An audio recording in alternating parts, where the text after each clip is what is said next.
fan. Is it Christmas yet? Almost. Is it Christmas yet? Almost. You know what days. I like doing on Christmas? I always mess with my wife about getting Christmas presents. Like, I don't feel like going. I don't feel like going to the store. I only got to get you a couple of gifts. It's the only thing I have to do. She does everything else. I just literally have to get her a couple of gifts, and I moan and bitch about it. And she calls me the Grinch. Guess what, Evan? Yeah? I'm here to be your Grinch About today. what now? Why are you grinching me? I'm in a good mood. Yoshinobu Yamamoto. Well, I already know the Mets aren't getting him, so is that what you're going to grinch me about? No, I'm just wondering why you are so obsessed with Mr. Yamamoto. Now, I get why everybody believes he's going to be this unbelievable pitcher in Major League Baseball. He was a 3-time MVP over there in Japan in the Pacific League. He won their equivalent of the Cy Young 3 years in a row. He's been amazing. Triple crown from wins and ERA and walks and strikeouts and all this other stuff that he does so amazingly well. But here's the thing, Ev. Yes. He's never pitched in Major League Baseball, and we know the ball is different. I know guys have made the transition. I'm just saying, this is a concern. This is something that you have to think about. I am maybe overly obsessed. Maybe this is my quarterback bias in the NFL. Overly obsessed about size. Maybe because I'm a small guy. I'm 190 pounds now, right? I look at small guys that are my size, and I'm saying, dude, can I really be an elite, dominant pitcher in Major League Baseball if that was my chosen sport? He's smaller than me. Yamamoto. He's 5'10", maybe 176 pounds. We always talk about breaking down of pitchers and, the plane that they have to pitch on and the downward angle, all that stuff. It's it's not even in the conversation. And the money, it's getting ridiculous, Evan. Ridiculous. When I started hearing $350 million for a guy who's never pitched in Major League Baseball or the minor leagues or developed the way that most elite pitchers do. And there's the Blake Snells available and the Jordan Montgomerys available. There's other guys that have proven it in Major League Baseball available. Why are we so obsessed with Yoshinobu Yamamoto? Why? Well, first of all, I want to apologize to the audience. This started because of me. The moment Tiki Barber entered the Mets text chat, he started engaging in baseball discussions, in going in the weeds of baseball. And this has started for days now. This guy, let me just pull the curtain back.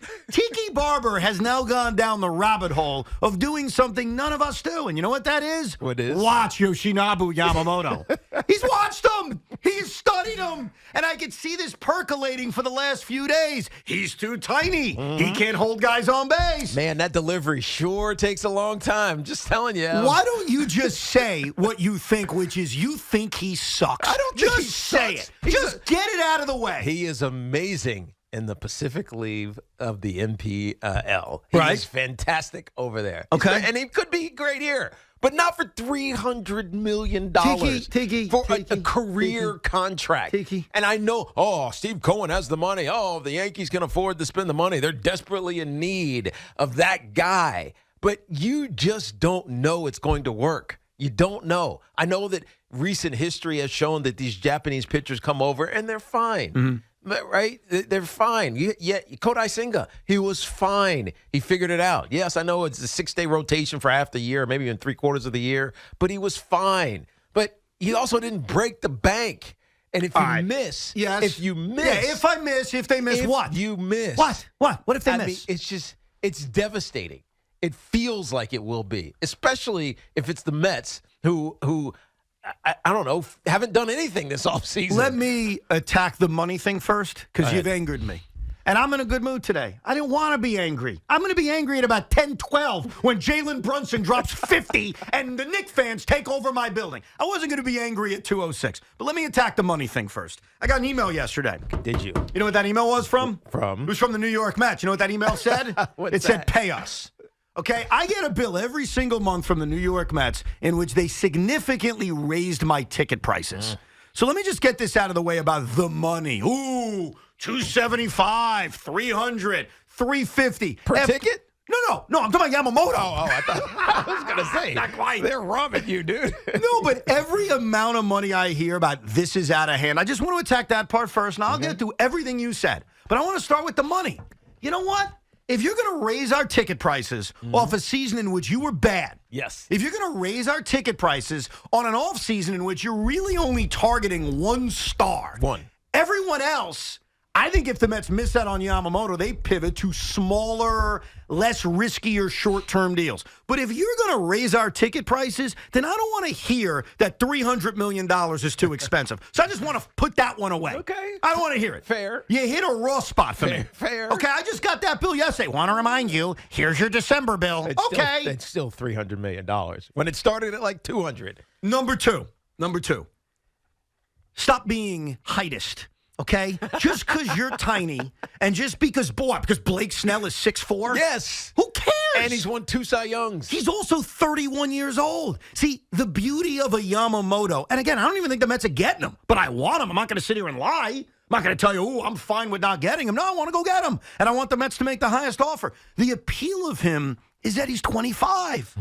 Blake Snell has already performed his best. We've already seen the best of Blake Snell. How do you know? Because I'm projecting. He's 31. I'm projecting that you're paying for what Blake Snell did. What I'm paying for with Yamamoto is what he's going to do. And stop being afraid of risks. Like, really? No, well, I'm Every not free agent's a risk, dude. Evan, I'm not afraid of risk. I'm afraid of expensive risk. That's like, I'm going to go get a Ferrari and drive it in New Jersey.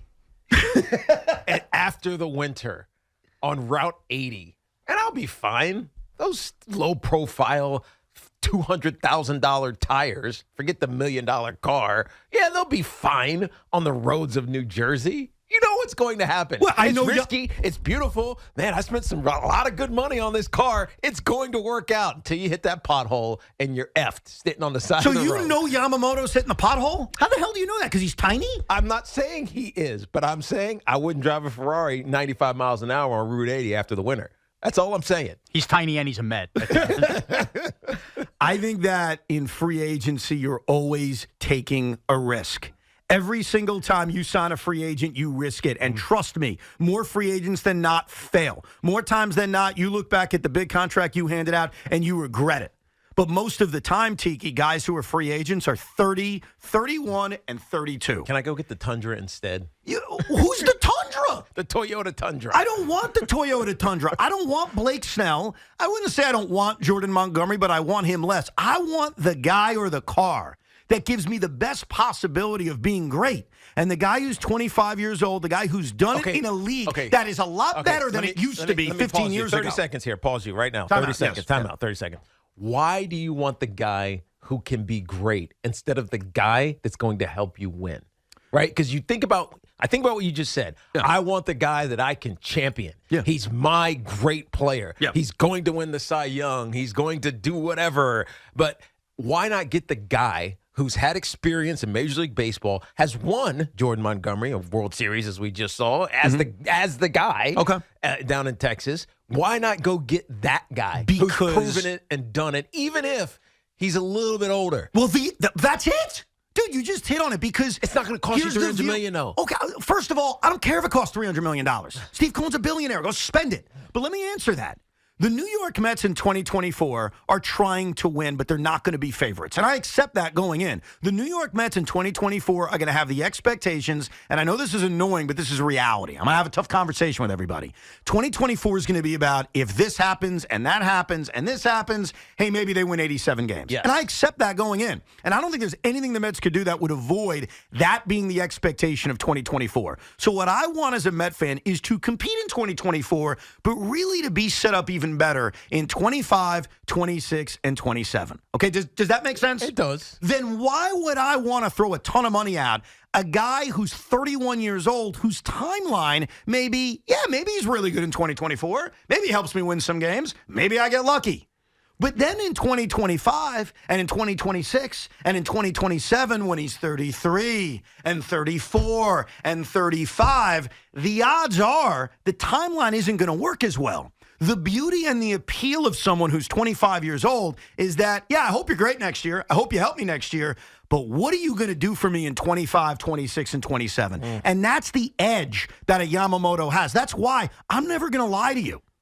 yes, you can always pivot when you miss out on a free agent. And I have my ideas on what to do, and I'll explain them. But they're not as good as this. They're not as good as taking the risk, yes, it's a risk, and throwing big money at the high-end, younger option. And that's why I want him. Now, I know they're not going to get him. I'm not confident about it. I'm expecting to be on a ride at Disney World when I get a phone call from Tiki Barber saying, I got great news. Because that's what you're going to do. You're going to play this game. You're going to say, I got great news. I'm going to be like, really? Great news? I got Yamamoto. Oh, no. The great news is you avoided Yamamoto. Exactly right. That's what you're going to do to me. Evan calling Evan Roberts in Disneyland. Calling Evan Roberts. Just take a deep breath. You don't have to come back. You don't have to come on the show or anything. But you avoided the risk. Yeah, don't do that. Of Yamamoto. Don't do that. Don't tell me Have how a he's good day. tiny. Don't tell me how guys are going to steal on him. Because here's the reality of Japan and the Japanese league. About 15 years ago, when guys would come over,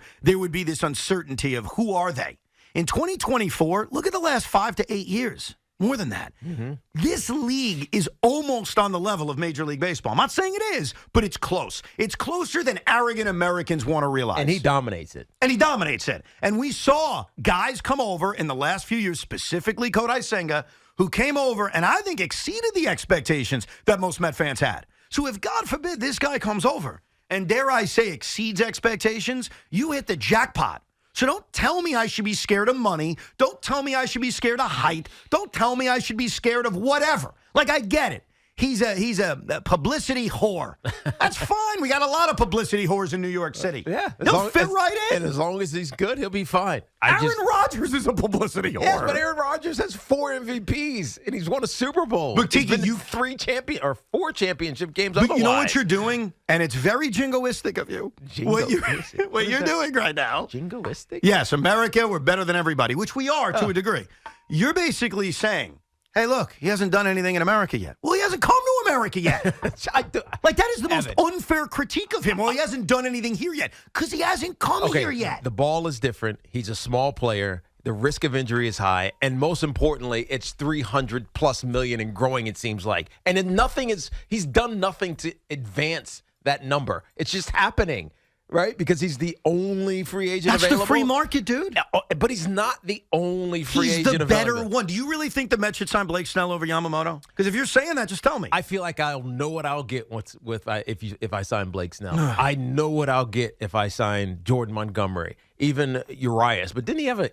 forget him, because he may not pitch next year because suspension, domestic violence. Yeah, that's right. Forget him. Right. So there's a bunch of other names that are out there that are, I don't want to say proven, but I know what I'm getting. And it's not nearly as expensive. Well, you know what's funny? It's not nearly as long. But Tiki, for the New York Yankees, who are trying to win a World Series next year, they are trying to win a World Series next year. It's desperate for the Yankees. No, I think it's actually a little different. I'll explain why. The Yankees are all in next year, which I expressed after the Soto trade. Mm-hmm. Then a guy like Yamamoto poses more risk because of the unknown. For a team like the Mets, who are looking for an ace, and yeah, we're looking to win next year, but more than that, it's about 25, 26, and 27, the risk is probably more worth it. So I get it, even though I still disagree with you on the Yankee side of things, that aren't you better off? You already have an ace. You already got your guy. Aren't you better off settling for the sure thing in a Jordan Montgomery or Blake Snell? Fine. But for where the Mets are right now, for where I am right now, for where we as Met people are right now, you want something good for next year, but more than that, set up for the future. Okay. And Yamamoto supplies Evan, that. If you're going to follow this line of talk Yes. that you've started right now, Yes. I don't want to hear a thing about the Mets starting April slow or I thought we were going to win a championship, because that's basically what you're saying. No, I'm not. We're in a competitive rebuild right now. Yes, competitive rebuild. I like that. And I hate that phrase because I don't know what it means. But it means you're rebuilding while trying to be competitive. Right. And so I think I explained it. Yeah, but that's not what Met fans will accept. They won't say, oh, yeah, we're supposed to be average or a little bit above average. You're going to say we have the best pitcher in base coming from Japan in the last however many years, the 3-time, I forget what the award is for their Cy Young, but whatever it is, he's won the Cy Young 3 years in a row. He's the MVP 3 years in a row. He's the Triple Crown winner 3 years in a row. He's supposed to be great. And then when he's not, you're going to get upset about it. because you have an expectation that you'll say, but then you ultimately want it much, much higher. So I think you're trapping yourself. It's exactly what you did with Aaron Rodgers with the Jets. It's exactly like this. I'm not going to build myself, and then I do, and then I get myself let down. And so I think the risk is very high for Yamamoto. The reward could be, exponential, but the risk is also there, and people have ignored it up until now. I feel like I'm the only person that's talking about the risk. No, you actually are. Everybody's falling all over themselves for him. You're the one who's like, yeah, I don't think he's going to be that good. Because that's what you honestly think. You don't think this guy's going to be that good. You've told me. Oh, the guys are going to run all over him. Evan, have you watched him pitch? I've watched clips. I love this. Right. I've watched clips. And you watch him, and it's like, yeah, okay, that's a pretty nice delivery when nobody's on base. Come on, no. If nobody's on base, it's not a big deal. If your whip is 0.75, who cares? Is he going to have a 1.21 ERA No. next year? No. Is he going to walk only 16 batters next year? I mean, maybe. Seriously. We're talking Major League Baseball hitters. I am right? willing. With great eyes. I am willing with a plane that's not coming down on them because he's 5'10". Oh, stop it. The height. You're such a heightist. I am. I am willing to I'm a small guy. That doesn't mean you should be biased against them. I mean, geez. I'm willing to take the risk. Tiki says no. We'll get your calls coming up, 877-337-6666. That's a toll-free number. Busy day. A lot of football throughout the show, including the importance of this Giant-Eagle game coming up on Christmas Day. And what the hell is Jet fans with no Aaron Rodgers to play the rest of the season? What the hell are we watching for?